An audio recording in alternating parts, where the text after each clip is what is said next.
You can buy yourselves a souvenir or spend it on fairground rides and cotton candy, whichever you like, said Mom, handing some money to Jasmine and her best friend Tom. Meet me back here at 4 o'clock, okay?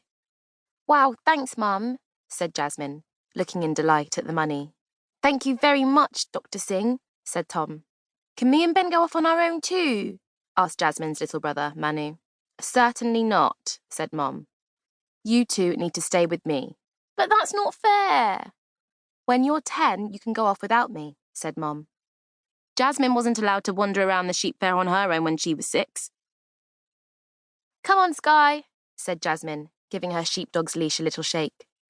Let's go and see the sheep. The Fenton Sheep Fair was held every year in a big field on a farm in the South Downs. There was a fairground, a craft tent, and all sorts of stalls selling food and drinks. But for Jasmine and Tom, the main attraction was the sheep. They made their way to the top of the field. Here, several rows of pens had been built from metal rails, with walkways between the rows. Each pen contained a small group of sheep, all washed and groomed to perfection. A voice crackled over the sound system.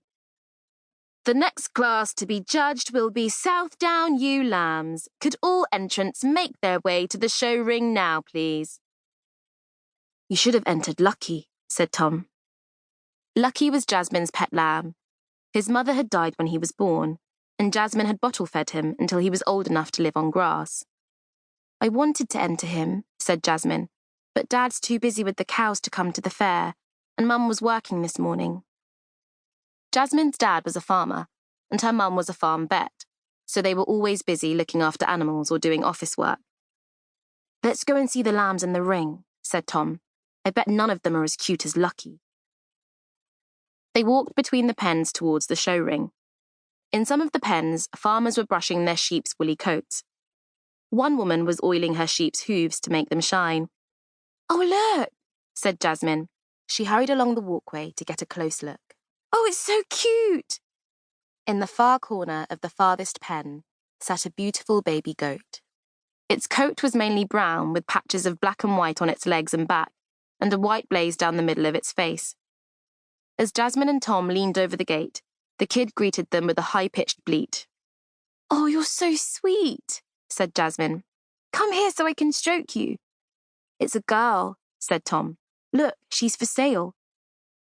He pointed to a handwritten notice tied to the bars of the pen. Female kid for sale. Jasmine's eyes widened.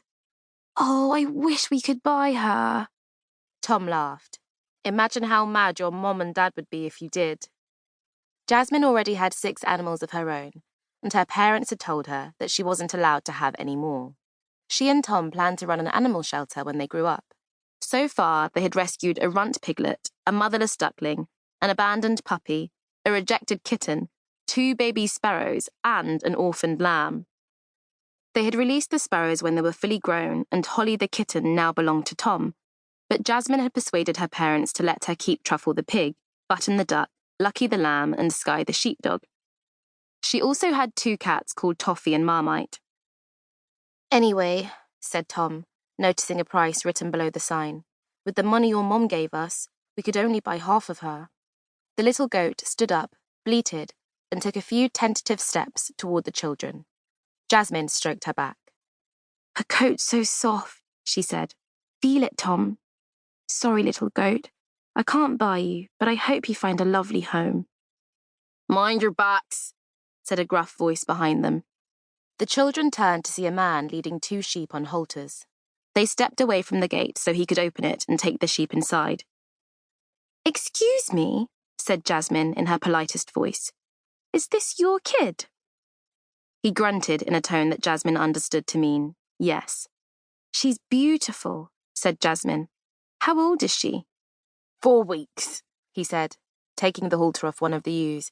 If you're not going to buy her, clear off. I've had enough time wasters asking pointless questions. Actually, I'm thinking about buying her, she said, giving him a look that she hoped made it clear she was a serious farmer about to do a deal. Well, don't think about it much longer. I'm heading off shortly.